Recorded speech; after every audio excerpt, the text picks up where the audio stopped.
মাননীয় সদস্য আমাকে অ্যাড্রেস করে কথা বলুন। মাননীয় সদস্য আমাকে অ্যাড্রেস করে কথা বলুন দয়া করে। কত নম্বর?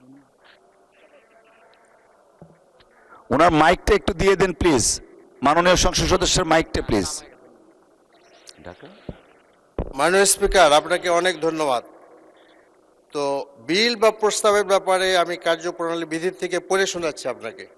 তবে শর্ত থাকে যে সদস্যদের ব্যবহারের জন্য বিলের প্রতিলিপি তাহাদের নিকট নাও পৌঁছানো পর্যন্ত কোনরূপ প্রস্তাব করা হইবে না, এবং যেদিন প্রস্তাব করা হইবে তাহার ন্যূনতম 3 দিন পূর্বে বিলের প্রতিলিপি না পৌঁছালে যে কোনো সদস্য অনুরূপ প্রস্তাব উত্থাপনের বিরুদ্ধে আপত্তি করিতে পারিবেন, এবং স্পিকার বিধি স্থগিতের ক্ষমতা প্রয়োগ করিয়া প্রস্তাবটি উপস্থাপনের অনুমতি না দেওয়া পর্যন্ত অনুরূপ প্রস্তাব আপত্তি বহাল থাকবে।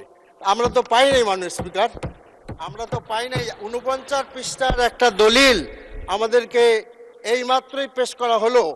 হাউ ক্যান আমরা এটা পারবো? মাননীয় স্পিকার, আপনি তো একজন বড় লয়ার, আপনি এটা ভালো বুঝেন।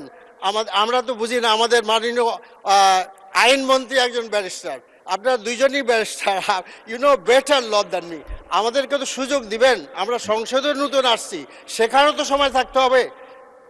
বিধিতে আছে কিন্তু সুযোগটা আমরা পাইলাম না, আমরা তো অধিকার বঞ্চিত হচ্ছি। মাননীয় স্পিকার, জি বসুন, আমি বলছি। 49 পৃষ্ঠার একটা দলিল আমাকে দিলেন 3:30টার সময়, আর এখন বলেন মত দিতে হবে। আমরা কিভাবে মত দেই বলেন তো? মাননীয় সদস্য দয়া করে একটু বসুন আপনি।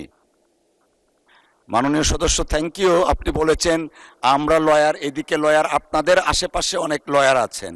এই সংসদ আলহামদুলিল্লাহ অনেক প্র্যাকটিসিং আইনজীবী আছেন এই সংসদে। আজকে যখন আমরা 71 বিধিতে নোটিশগুলো পড়ছিলাম, আমি দেখলাম যে কাকতালীয়ভাবে 3টা নোটিশ পেয়েছিলাম, 3টাই আইনজীবীদের পক্ষ থেকে। মাননীয় সদস্য 3 দিনের কথা বলা হয়েছে। এখানে স্পিকারের একটা স্পেশাল অথরিটি আছে, তিনি সেটা কন্ডন করতে পারে, and accordingly that has been condoned, therefore bill এখানে আসা হয়েছে। অসংখ্য ধন্যবাদ আপনাকে মাননীয় সদস্য।